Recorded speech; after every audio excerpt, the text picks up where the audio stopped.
Hello friend, welcome to my channel Piuli's ডিম। আমি পিউলি চলে এসেছি আবারও তোমাদের সামনে আজকে একটা নতুন রান্নার রেসিপি নিয়ে। ফ্রেন্ড, আজকে আমি তৈরি করতে চলেছি টক ঝাল মিষ্টি জলপাইয়ের আচার। তো তোমরা আমার ভিডিওটা শেষ পর্যন্ত দেখো, আশা করছি সবার খুব ভালো লাগবে। তো চলো ভিডিওটা শুরু করা যাক। ভিডিওটা শুরু করার আগে আমি বলে দিচ্ছি যে আমার এই ভিডিওতে কী কী উপকরণ লাগছে। তার জন্য সর্বপ্রথমেই লাগছে কিছু পরিমাণ কাঁচা জলপাই। মশলা হিসেবে আমি ইউজ করছি ধনে, গৌমরি, আদা, রসুন, জিরা, লঙ্কা, আর ইউজ করছি স্বাদমতো চিনি, নুন আর হলুদ। তো সবার প্রথমে আমি খালি কড়াইতে ধনে আর জিরে, গোমরি আর গোলমরিচ, এই তিনটেকে একসঙ্গে করে ভেজে নিচ্ছি। এটা দিয়ে একটা মশলা তৈরি করা হবে।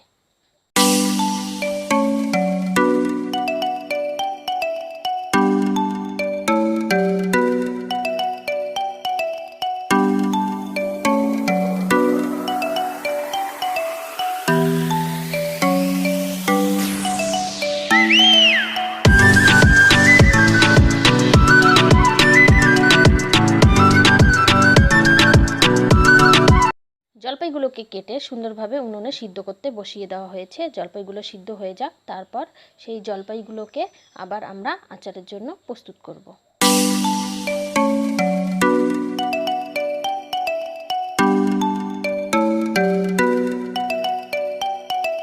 তো আমাদের জলপাইগুলোতে দিয়ে দিচ্ছি সামান্য পরিমাণে নুন, দিয়ে কিছুক্ষণ ঢেকে রাখছি। ঢেকে রাখার পর মোটামুটি আমাদের জলপাইটা সিদ্ধ হয়ে এসেছে। জলপাইটাকে আমি ভালোভাবে নামিয়ে নিচ্ছি এবং নামানোর পর ভেজে রাখা মশলাগুলোকে আমরা শিলনোড়ায় ভালোভাবে গুঁড়ো করে নেব। তো ফ্রেন্ডরা, এখন আমি ভেজে রাখা মশলাগুলোকে শিলনোড়ায় খুব ভালোভাবে গুঁড়ো করে নেব। এই মশলাগুলোর জন্যই কিন্তু আচারের ফ্লেভারটা টক ঝাল মিষ্টি হবে। আপনারা অবশ্যই এই মশলাটা বাড়িতে প্রথমে তৈরি করে নেবেন, তারপরে আচারটা বানাবেন এবং আচারের শেষে অবশ্যই এই মশলাটা অ্যাড করবেন, না হলে কিন্তু আপনার আচার কখনোই টক ঝাল মিষ্টি হবে না। তো সিদ্ধ করে রাখা জলপাইগুলোকে হাত দিয়ে থেতো করে নিতে হবে। নিয়ে সেই থেতোটা আমরা কড়াইতে আবার তেলের সঙ্গে অ্যাড করে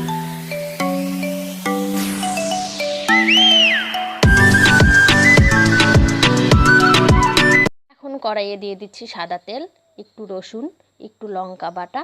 তো দিয়ে সেটাকে ভালোভাবে প্রথমে আমরা ভেজে নেব। সেটাকে ভেজে নেওয়ার পর সিদ্ধ করে থেতো করে রাখা জলপাইটা সেখানে তেলের মধ্যে ছেড়ে দিয়ে কিছুক্ষণ নাড়াবো।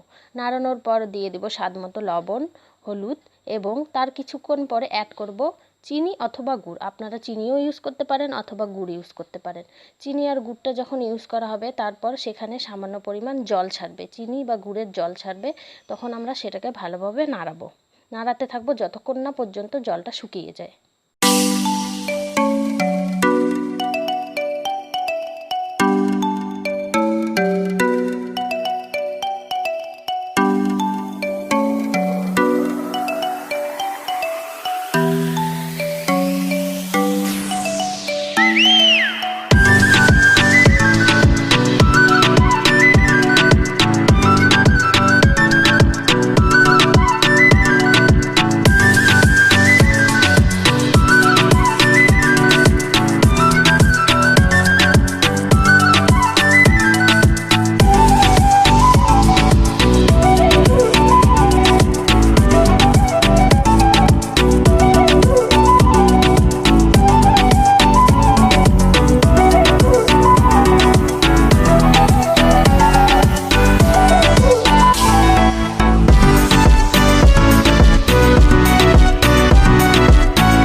জলপাইয়ের জলটা একদম শুকিয়ে গেছে।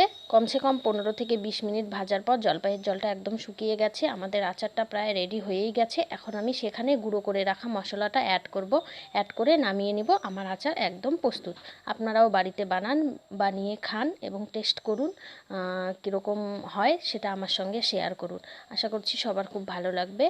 আর শীতকালে আচার তো সবারই পছন্দ। তো আজকের ভিডিও এই পর্যন্তই, আবার তো পরবর্তী ভিডিও আসছে কিছুদিনের মধ্যেই। তো বন্ধুরা, যদি আমার এই রকম ভিডিও আপনারা নেক্সট টাইম আবার দেখতে চান, আর আমার ভিডিওটা যদি আপনার ভালো লেগে থাকে, তাহলে অবশ্যই আমার চ্যানেলটাকে সাবস্ক্রাইব করে রাখুন। ভিডিওটা যদি আপনার পছন্দ হয়ে থাকে তাহলে অবশ্যই ভিডিওটাকে লাইক করুন, আর যদি আপনার কোনো বক্তব্য বলার থাকে তাহলে অবশ্যই কমেন্ট বক্সে কমেন্ট করে জানান। আশা করছি সবার খুব ভালো লাগবে। Thank you. এই বলে আমি আমার ভিডিও এখানেই শেষ করছি।